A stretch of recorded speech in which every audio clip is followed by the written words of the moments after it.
Assalamualaikum warahmatullahi wabarakatuh. Perkenalkan, nama saya Alia Rojali. Saya dari Prodi Pendidikan Ekonomi kelas A dengan nomor NIM yaitu 1872050039. Di sini saya akan menjelaskan sedikit tentang kebijakan perdagangan internasional. Baik, ke slide yang pertama yaitu ada pengertian perdagangan internasional. Merupakan suatu aktivitas perdagangan yang dilakukan oleh dua negara yang berbeda. Perdagangan internasional dapat disebut pula sebagai international trade dan telah ada sejak pertengahan abad. Lebih jelasnya, perdagangan internasional ini dapat terjadi ketika ada kegiatan perdagangan yang dilakukan oleh dua negara berbeda dan tentu saja kegiatan tersebut telah disetujui oleh keduanya. Contohnya, seperti ketika kalian berbelanja barang impor-impor dari marketplace tertentu. Slide selanjutnya yaitu ada tujuan perdagangan internasional. Memiliki tujuan utama yaitu untuk meningkatkan gross domestic product atau GDP.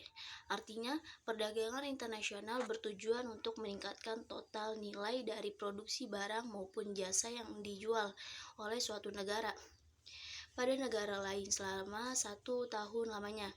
Namun, untuk mencapai tujuan tersebut, ada juga peraturan serta ketentuan yang berlaku terkait jenis dan sistem pembayarannya. Berbagai pihak terkait dengan perdagangan internasional dan banyak hal lainnya yang dibahas dalam buku perdagangan internasional. Baik, slide selanjutnya yaitu ada memperoleh keuntungan internal serta eksternal. Ada kebijakan perdagangan internasional. Ini tentu memiliki tujuan untuk mendapatkan keuntungan secara internal maupun eksternal.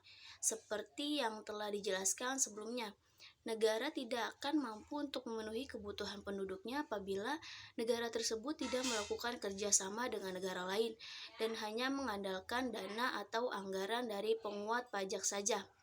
Oleh karena itu, untuk memenuhi kebutuhan penduduk, negara akan berusaha meraih keuntungan yang dapat diperoleh melalui persetujuan kerja sama dengan perdagangan internasional antara negara. Baik, slide selanjutnya yaitu ada memperluas pasar. Tujuan dari perdagangan internasional selanjutnya yaitu adalah untuk memperluas pasar.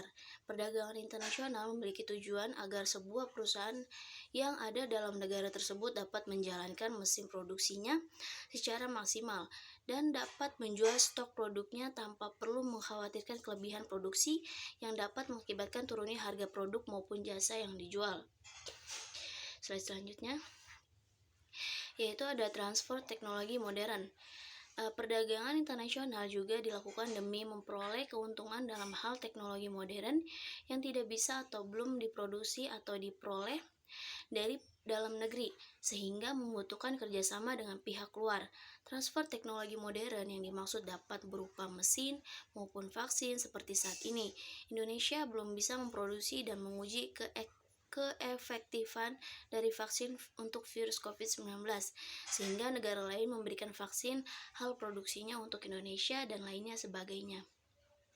Baik, selanjutnya, manfaat perdagangan internasional. Kebijakan perdagangan internasional memiliki beberapa manfaat, yaitu salah satunya adalah dapat membuka kesempatan bagi negara lain untuk dapat memanfaatkan sumber daya yang ada di negara lain dengan proporsional. Selain itu, dengan perdagangan internasional, kedua negara yang telah menjalin kerja sama juga membangun hubungan ekonomi yang dapat membuat kedua belah pihak sama-sama untung. Dengan perdagangan internasional, tidak akan ada negara yang kehilangan sumber dayanya sehingga setiap warga negara dapat menikmati standar kehidupan lebih baik. Yaitu ada kerugian dan perdagangan internasional. Berikut kerugian-kerugian yang akan dirasakan jika mengikuti perdagangan internasional. Kemudahan mendapatkan produk impor di pasar dalam negeri bisa menghambat pertumbuhan sektor industri dalam negeri. Barang impor dengan barang kualitas tinggi dan murah memunculkan perilaku konsumtif. Untuk memenuhi kebutuhan pasar dunia, maka akan ada eksploitasi sumber daya alam. Terlalu bergantung pada intek dan modal asing sehingga pertumbuhan industri terhambat. Persaingan industri yang tidak sehat membuat usaha yang bermodal kecil gulung tikar.